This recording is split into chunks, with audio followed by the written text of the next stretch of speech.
참석하실 수 없는 분들은 각자의 자리에서 참석해 주시고, 또 그렇지도 못하시는 분들은 온라인을 통해서 꼭 말씀 들으시기 바랍니다. 오늘 우리가 은혜 받을 말씀은 에레미야서 37장 1절에서 10절 말씀까지입니다. 에레미야 37장 1절에서 10절 말씀까지입니다. 제가 한 절, 여러분이 한 절, 10절은 함께 같이 읽도록 하겠습니다. 찾으신 줄 알고 같이 함께 봉독합니다. 요시아의 아들 시드기야가 요아김의 아들 고니야의 뒤를 이어 왕이 되었으니 이는 바벨론의 느부갓네살 왕이 그를 유다 땅의 왕으로 삼음이었더라. 그와 그의 신하와 그의 땅 백성이 여호와께서 선지자 에레미야에게 하신 말씀을 듣지 아니하니라. 시드기야 왕이 셸레마의 아들 여후갈과 마아샤의 아들 제사장 스바냐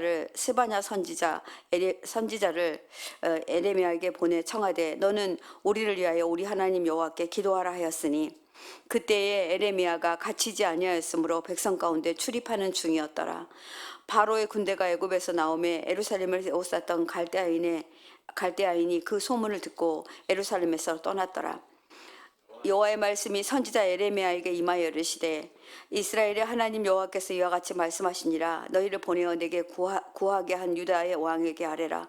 너희를 도우려고 나왔던 바로의 군대는 자기 땅 애굽으로 돌아가겠고 갈대아인이 다시 와서 이 성을 쳐서 빼앗아 불사르리라. 여호와께서 이와 같이 말씀하시니라. 너희는 스스로 속여 말하기를 갈대아인이 반드시 우리를 떠나리라 하지 말라. 그들이 떠나지 아니하리라. 함께 읽습니다. 가령 너희가 너희를 치는 갈대아인의 온 군대를 쳐서 그 중에 부상자만 남긴다 할지라도 그들이 각기 장막에서 일어나 이 성을 불사르리라. 아멘. 하나님의 말씀입니다. 오늘 에레미야 37장 함께 묵상하게 되는데요. 에레미야 37장 오늘 본문 말씀은 1절부터 5절 그리고 5절부터 10절까지로 두 단락으로 나누어집니다. 1절부터 5절까지는 바벨론 왕 느부갓네살 왕이 유다 땅의 왕으로 시드기야를 세워 왕이 되게 하였던 왕이 되게 합니다. 그러나 시드기야는 하나님을 두려워하지 않고 바벨론 왕을 두려워합니다. 선지자 에레미야에게 자신을 위해 기도해 달라는 내용이 나와 있습니다. 그리고 6절부터 7절 말씀은 하나님은 유다와 유다의 왕의 기도를 외면하십니다. 그들의 기도대로 들어주지 아니하고 하나님의 뜻대로 유다의 멸망을 선언하시고 다시 자신의 종을 통해 에레미야를 통해서 정확하게 말씀하십니다. 너희들은 멸망할 것이다 이렇게 말씀하십니다. 여러분, 유다가 바벨론에 의해 멸망당한 이유는 여러분 우리가 정치적인 이유, 나라가 약해서가 아닙니다. 하나님의 심판임을 염두에 두고 오늘 말씀을 묵상하면 좋겠습니다. 약한데 당연하게 지지, 그리고 침략 당하지 이렇게 생각하시지 마시고 하나님은 아무리 약한 나라라 할지라도 하나님이 지키시면 그 나라는 보호됩니다. 남유다의 요시야 왕 때 여러분들 반짝 요시야 왕 때 종교 개혁이 일어났을 것을 때를 아실 것입니다. 유다의 왕들은 참으로 악한 왕들이었습니다. 므낫세로부터 시작해서 계속 악한 왕들이 세워집니다. 요시야 왕에게는 4명의 아들이 있었습니다. 요하나, 엘리야김, 시드기야, 샬롬인데 첫 번째 왕으로 요시야의 아들 중에서 4번째 아들이 첫 번째 17대 왕이 됩니다. 그러니까 요시야 왕은 16대 왕이고 샬롬은 17대 왕이 됩니다. 근데 이 샬롬이 이름을 바꿉니다. 여러분들이 알고 있는 요호아스라는 이름으로 바꾸어서 왕이 됩니다. 맨 먼저 왕이 되는데 이 사람은 3개월밖에 통치 못해요. 애굽의 포로로 잡혀가서 죽고 맙니다. 그래서 이제 두 번째 아들 엘리야김이 18대 왕이 되는데 이 사람은 여호와김으로 바뀝니다. 엘리야김에서 여호와김. 그러니까 하나님의 이름을 따서 이렇게 여호와김으로 바꿉니다. 이 여호와김이 아들을 낳아서 그 아들을 왕위로 물려줍니다. 이 아들의 이름은 여호와긴입니다. 긴인데 이 왕도 3개월 통치하고 포로로 끌려갑니다. 그래서 이제 20대 왕이 세워지는데 이 20대 왕이 시드기야예요. 근데 이 시드기야에는 유대인의 반차에 따라서 왕이 되는 것이 아니라 누가 세웠다고요? 바벨론 왕 느부갓네살이 유대의 왕으로 세웁니다. 그러니까 속국의 왕도 우지자지하는 그런 그렇게 돼버린 것입니다. 그래서 시드기야는 적국의 왕의 통치를 받을 뿐 아니라 그러니까 그 나라에서 하라는 대로 했어야만 했습니다. 그래서 말뿐인 왕. 정말 왕이라고 세워져 있지만 왕관만 썼지 마음대로 할 수 없는 그런 왕이 되었습니다. 성경은 오늘 본문 말씀에 시드기야와 아무것도 없는 에레미야를 대비하여서 보여줍니다. 시드기야는 왕이었고 그래도 느부갓네살이 세웠지만 통치권이 있었고, 에레미야는 정말 아무것도 없고 보잘것 없고, 여러분들 옛날에 선지자들은 옷을 거하게 입거나 아주 선지자답게 이렇게 입은 것도 아니었습니다. 그냥 그냥 겉옷도 가져 남루하게 그렇게 입었던 걸로 알고 있습니다. 그러니까 에레미야의 말에 대해서 정말 어떤 권위도 없고 아무리 말을 해도 듣지 않았습니다. 에레미야는 통곡하고 늘 눈물로 하나님께 기도했던 선지자입니다. 시드기야는 모든 것을 가진 왕이었으나 적국의 왕의 통치를 받고 있었고, 에레미야는 거꾸로 아무것도 가진 것이 없으나 하나님의 말씀, 또 말씀을 맡은 자였고 간직한 자였고 하나님의 통치를 받고 있다는 점에서 두 사람이 극렬하게 이렇게 대비됩니다. 여러분, 우리의 신앙도 마찬가지 아닙니까? 하나님을 두려워하는 사람과 사람을 두려워하는 사람이 있습니다. 환경을 두려워하는 사람이 있습니다. 이 두 사람의 행동과 태도는 확연히 다르지요. 하나님을 두려워하는 사람은 사람 앞에 절대 고개를 숙이지 않습니다. 하나님 앞에서 옳은 일은 옳다 여기면 그대로 진행합니다. 그래서 누구를 두려워하지 아니하고 하나님 앞에서 올바로 살고 올곧게 사는 사람, 이 사람들이 있습니다. 이 사람들을 하나님이 주목하여 보신다는 것을 여러분들이 잊지 마시기 바랍니다. 오늘 말씀은 우리가 열왕기하를 배경으로 기록되고 있습니다. 열왕기하 24장과 열왕기하 19장을 비교해서 보는 것이 좋은데 우리가 함께 같이 한번 보도록 그렇게 하겠습니다. 여러분, 유다가 민족적 파멸에 봉착하게 된 근원적인 이유는 유다의 왕들이 하나님의 말씀을 무시한 것에 있습니다. 하나님이 보낸 선지자들의 말도 묵살합니다. 이런 때가 지금 오고 있죠. 그래서 정말 기독교가 개독교라 그러고 목회자 목사라고 그러면 옛날에는 목사님 이렇게 하는데 요즘은 목사 이렇게 얘기하고, 근데 교회 다니는 사람들에 대해서도 함부로 이야기하고 이런 시대에 살고 있습니다. 여러분, 므낫세로부터 시작하여 유다의 마지막 왕에 이르기까지 하나님의 말씀은 왕들부터 무시합니다. 그러니까 백성은 말할 것이 없죠. 계속 무시당합니다. 왕들이 이렇게 하나님을 무시하니 유다 백성들 또한 하나님이 정말 하나님을 너무 무시합니다. 그래서 이 시대에 에레미야가 예언자로 활동했습니다. 그러니 얼마나 애통하고 마음이 애끓었겠습니까? 그러니까 에레미야는 늘 눈물로 정말 그 백성을 위해서 기도하고 그렇게 지냈던 것입니다. 그런데 시드기 왕이 무엇이 두려웠을까요? 오늘 말씀 보면은 말씀은 무시하면서 나라의 안전은 걱정해서였을까요? 아니면 그 마음 안에 정말 하나님이 남아서였을까요? 제사장과 유명한 가문의 아들들, 그러니까 나라를 대신할 대표들 에레미야 선지자에게 보내서 뭘 하냐면 기도를 부탁합니다. 3절 말씀 보면 시드기야 왕이 셀라마의 아들 여우갈과 마아세야의 아들 제사장 스바냐를 선지자 에레미야에게 보내면서 청합니다. 너는 우리를 위하여서 우리 하나님 여호와께 기도해달라, 이렇게 말합니다. 여러분, 하나님의 말씀은 두려워하지 않으면서 기도를 받으러 오는 성도들 많아요. 어떤 일이 있을 때 말씀을 보기보다는 기도를 받으러 그렇게 다니는 사람들이 많아요. 이 기도 저 기도 다 받고 또 심지어는 또 예수 믿으면서 점쟁이도 찾아가는 사람들이 많아요. 그러니까 정말 예수님을 여호와를 믿는 건지 아닌지도 알 수 없게 그런 행동을 하는 사람들이 많습니다. 어쨌든 시드기야는 다급한 상황에 처하자 에레미야에게 접촉을 시도합니다. 여기서 등장한 제사장 스바냐는 예루살렘이 포위 공격이 개시되었을 때도 시드기야의 명령에 따라서 에레미야를 방문한 적이 있었습니다. 21장 1절에 나와 있는데요. 여러분들 기억하실 것입니다. 이 사람은 스바냐라는 거짓 선지자로부터 스마야라는 거짓 선지자로부터 에레미야를 옥에 가두라는 편지를 받은 사람이기도 합니다. 그러니까 이 사람도 신앙이 제대로 있지 않은 사람인데 대신답지 않고 사신답지 않은, 대표답지 않은 그 사람을 뽑아서 보냅니다. 그러니까 사람을 선임하는 것도 매우 중요한 일이죠.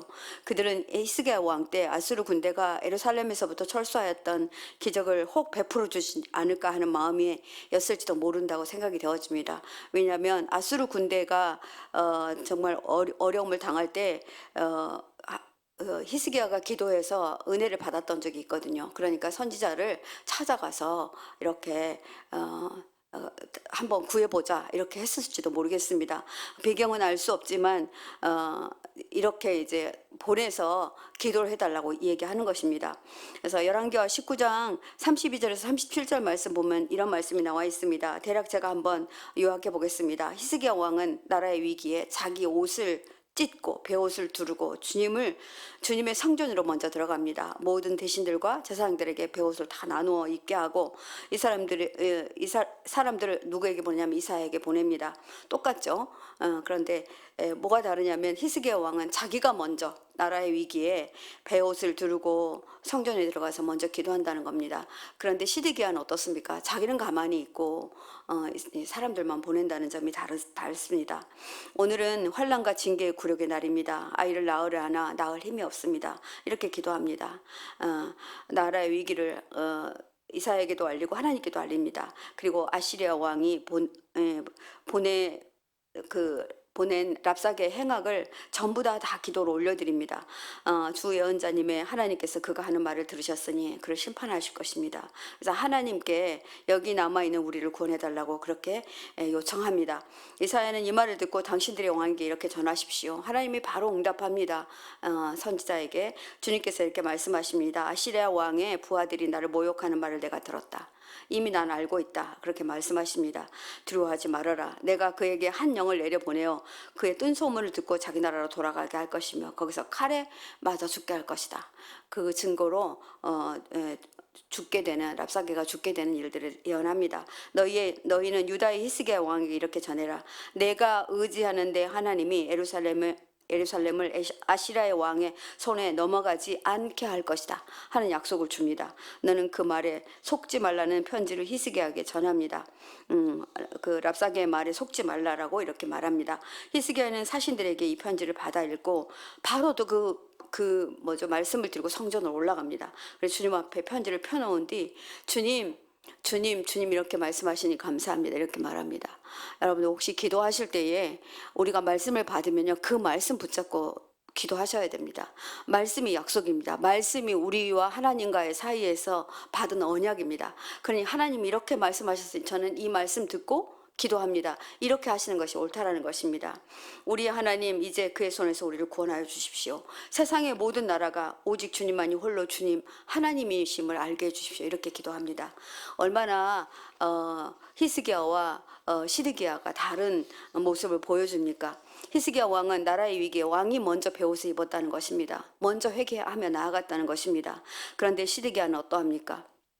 자신의 부하들을 선지자에게 보내고 요아김 왕은 하나님이 너에게 하는 말, 여러분 시드기야 전에 요아김 왕 어제 말씀 36장에 있는 말씀들이죠. 너에게 말한 말을 두루마리에 기록하고 악한 길에서 돌아서면 용서해 주겠다는 하나님의 어미하신 말씀을 듣고도 어떻게 했습니까? 기록한 말씀을 성전에 들어가 백성들에게 알려주라, 일러주라 이렇게 말했는데 말씀을 어떻게 태워버립니다. 그리고 말씀을 듣고도 두려워하거나 슬퍼하지도 않습니다. 이게 너무나 다른 부분입니다. 그래서 하나님의 말씀이 우리에게 동일하게 들어옵니다. 근데 어떤 사람 그 말씀을 듣고 회개하고 통곡하며 나아가는 사람이 있는가 하면 이 말씀은 그냥 누구에게나 주는 말씀일 거야. 나에게 주는 말씀이 아닐 거야. 이렇게 생각하는 것이 어떤 그 결과를 낳느냐 하는 것입니다. 여러분 나라의 위기를 맞을 때 두 지도자의 태도가 느껴지십니까? 어떻게 다릅니까?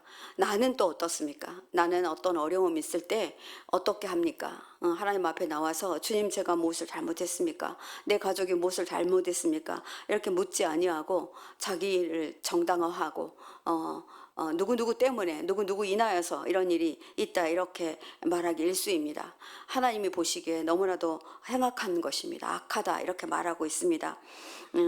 에레미야가 아직 옥에 갇히지 않았기 때문에 이렇게 정말 가서 다 이렇게 알고 있었어요. 에레미야는 이제 어떤 이런 상황들이 있는 것을 다 알고 있었던 때로 보여집니다. 그런데 바로의 군대가 이미 이집트에서 출동했고 이미 예루살렘 코앞까지 와 있는 상황입니다. 이 소식을 군인들이 듣고 소문 다 들었는데도 정말 그 심각성을 모를 때가 있습니다. 우리도 그렇지 않습니까? 그죠? 우리도 저도 요즘에 북한에서 계속 무슨 풍선을 보내가지고 오물도 떨어뜨리고 또 뭐 이렇게 휴지 같은 것들을 막 이렇게 하더라고요. 근데 우리 이것을 그냥 심각하게 보지 않으면 어떨까요? 저는 그게 뭐 가까운 경기도 쪽까지 날라왔다고 들었어요. 만약 그 안에 풍선 안에 무슨 세균이나 이런 것들이 있다 그러면 우리 어떻게 될까요? 예, 정말 심각한데 쟤들 저러다 말겠지. 이렇게 우리가 그냥 넘어가 버릴 때가 있다는 것입니다. 6절 말씀 보니까 그때에 주님께서 예언자 에레미야에게 이렇게 말씀하십니다. 나 주 이스라엘의 하나님이 말한다. 예, 이 말씀은 아주 엄미한 말씀이야. 내가 말한다. 예, 너희를 보내어 나에게 물어보도록 한 유다 왕에게 너희는 이렇게 전해라. 너희를 도우려고 출동한 바로의 군대는 제 나라 이집트로 돌아갈 것이다. 예, 그가 믿고 있는 사람, 그가 시드기야 왕이 믿고 있는 군대에 대해서 말하고 있습니다. 하나님은 너희가 믿는 애국 군대도 바벨론에서 패할 것이다. 이렇게 말합니다. 바벨론의 군대는 다시 와서 이 도성을 공격하고 점령하고 불질러 버릴 것이다. 이렇게 말합니다. 이런 이제 정확한 하나님의 말씀이 있음에도 불구하고 정말 꼼짝도 하지 않는 예, 이스라엘 유대 백성들을 보게 됩니다. 9절 말씀에도 또 이렇게 말해요. 나 주가 말한다. 네, 이게 두 번씩이나 10절 안에 이렇게 내가 말한다, 내가 말한다. 그러니까 이거는 선포예요. 이거는 이렇게 할 것이다라는 거예요. 아주 경고문, 전쟁 선포문과 똑같습니다. 너희는 바벨로니아 군대가 틀림없이 너에게서 떠나갈 것이라고 생각함으로써 뭐라고요? 너희 자신을 속이지 말라. 네, 제가 오늘 새벽 말씀의 제목을 너희 자신을 속이지 말라라고 잡았는데요. 그들은 절대로 철수하지 않을 것이다. 예, 하나님은 우리의 악행을 그냥 지나가시지 않으십니다. 반드시 그 악행에 대해서 짚고 가신다는 거예요. 그래서 우리가 잘못하면 하나님 계속 사인 보내주신다는 겁니다. 그렇습니다. 여러분, 우리는 하나님의 말씀이 우리에게 와 닿을 때, 그러나 유대 백성들처럼 이 말씀대로 될까? 설마 나에게 아무 일도 없을 거야. 이러다 말겠지. 그냥 내가 양심에 잠깐 찔려서 그럴 거야. 이렇게 말합니다. 자기를 정당화합니다. 이것은 자신을 속이는 것입니다. 하나님 말씀하실 때 경고나 하지 말라는 말씀은 우리가 안 들으려고 하죠. 그리고 귓등으로 듣습니다. 그리고 복이 되는 말씀, 네가 땅을 차지할 것이다. 이런 말씀은 아멘. 제가 말씀 붙듭니다. 근데 여러분들 경고의 말씀이나 정말 하나님 어미하신 이런 말씀들을 주님 제가 아멘 붙듭니다. 이렇게 하시는 분들이 많지 않습니다. 그죠? 근데 하나님 감사합니다. 하나님 저에게 이 말씀 주셔서 감사합니다. 제가 이 말씀 붙들고 돌이키게 해 주시니 감사합니다. 이렇게 붙드시는 분 별로 많지 않다는 거예요.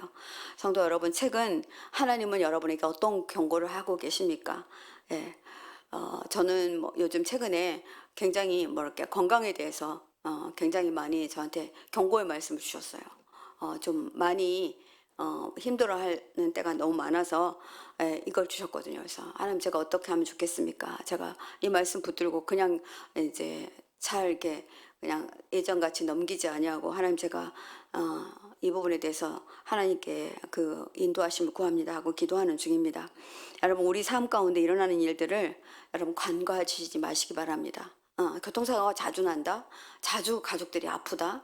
가족들 안에 이렇게 물론 그게 저주라고 할 수는 없겠지만 그런 것들이 경고일 수 있습니다.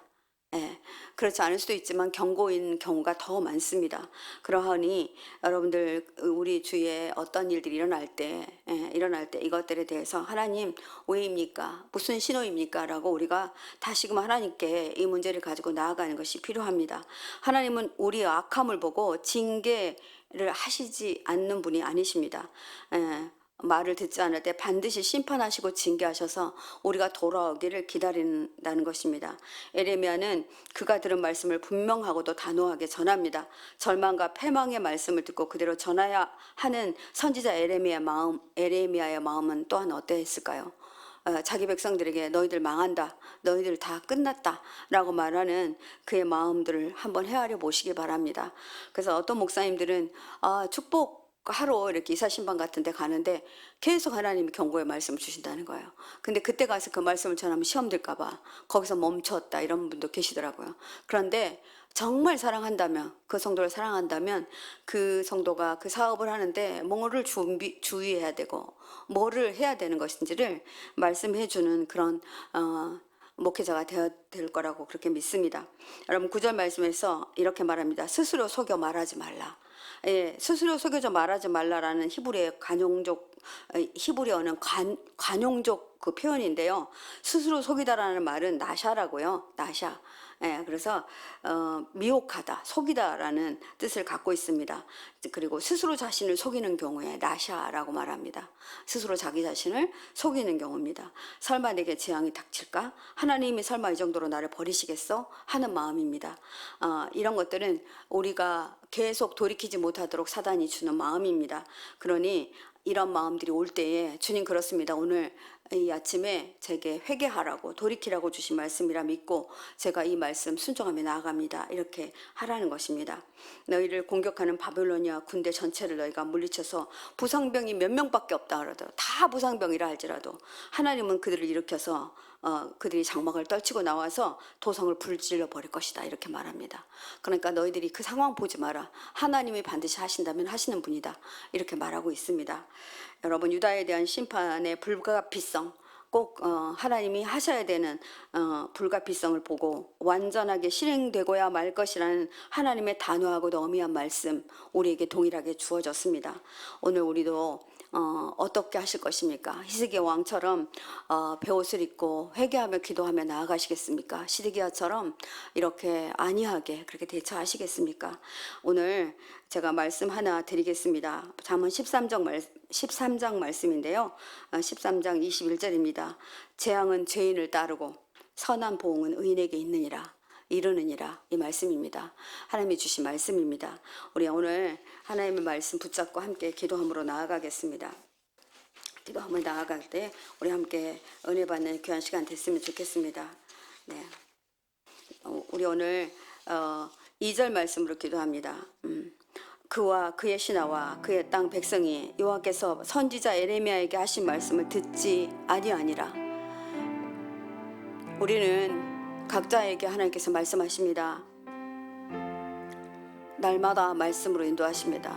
말씀으로 조명하여 주십니다. 그런데 그 말씀을 간과합니다. 하나님 용서하여 주십시오. 하나님 우리에게 말씀이 주어질 때 입에 단 말씀은 내가 취하고 입에 쓴 말씀은 절대로 취하지 않는 그런 습성이 있었습니다. 용서하여 주십시오. 하나님 내게 경고의 말씀을 주실 때 이 말씀이 나를 더욱 사랑하시는 하나님의 은혜임을 깨닫고 하나님 앞으로 나아가겠습니다. 회개하며 나아가겠습니다. 돌이키며 나아가겠습니다. 내게 하나님께서 단 것만 주시지 아니하고 쓴 것 또한 같이 함께 주셔서 나를 아버지 단련시키시는 주님, 나를 온전케 하신 주님을 찬양하며 나아가겠습니다. 우리 주님 이름 한번 크게 부르고 기도하며 나아갑니다. 주여 주님 그렇습니다. 하나님 아버지 그와 그 신하와 그의 땅 백성들이 여호와께서 선지자 에레미야에게 하신 말씀을 듣지 아니하였다 이렇게 말씀하셨습니다. 유다의 왕과 그들의 신하들과 그들의 백성들이 또한 아버지 모두 다 똑같이 하나님의 말씀을 홀대하고 무시하였습니다. 하나님 우리가 그러한 자가 아닙니까? 하나님 제가 그런 자가 아닙니까? 하나님의 말씀이 달면 아버지 삼키고 쓰면 뱉어버리는 아버지 그런 우리의 삶이 아닙니까? 하나님 용서하여 주십시오. 하나님 제게 아버지 독하고 아버지 하나님 정말 혹된 말씀을 내게 주실 때에 주님 나를 사랑하시는 하나님의 채찍이라 믿고 하나님 앞에 그렇게 기도하며 나아가기 원합니다. 주님 제게 채찍을 들어주시니 감사합니다. 내가 버림받는 자녀가 아니라 하나님이 사랑하시는 자녀이기에 하나님께서 채찍하시는 거라 믿고 하나님 앞으로 나아갑니다. 하나님 저를 책망하여 주옵소서. 저를 아버지 훈계하여 주십시오. 하나님 우리와 함께하여 주십시오. 하나님 아버지 날 사랑하시는 주님 아버지 정말 주저하지 아니하고 하나님께서 말씀해 주시고 하나님 아버지 저는 그 말씀을 듣고 아버지 하나님 회개하며 순종하며 나아가겠사오니 하나님 함께하여 주시옵소서. 주님 인도하여 주시옵소서. 9절 말씀을 한 번 더 기도하겠습니다. 말씀 붙들고 기도하시다가 개인 기도하시다가 귀가하시기 바랍니다. 너희는 스스로 속여 말하기를 갈대아인이 반드시 우리를 떠나리라 하지 말라. 그들이 떠나지 아니하리라. 그렇습니다. 우리는 스스로 우리를 속입니다. 나에게 이런 일이 없을 거야. 이런 재앙이 닥쳐오지 않을 거야. 그러나 하나님이 우리를 사랑하시기에 우리의 잘못을 반드시 책망하시고 징계하시고 넘어가신다는 것을 잊지 않으셨으면 좋겠습니다. 히스기야처럼 정말 베옷을 입고 하나님 앞으로 나아가 간구하며 하나님의 말씀을 펼쳐놓고, 주님, 제가 이 말씀 받았습니다. 하나님 제게 징계의 말씀을 허락하시니 감사합니다. 우리가 귀한 말씀만 허락했다 생각하시지 마시고 징계의 말씀, 권면의 말씀, 아버지 동일하게 하나님 허락하신 말씀입니다. 이 말씀 붙들고 하나님만 나아가겠습니다. 아버지, 우리 가족 누구를 불쌍히 여겨주십시오. 제 자신을 불쌍히 여겨주십시오. 우리 교회를 불쌍히 여겨주십시오. 이렇게 기도하겠습니다. 우리 주님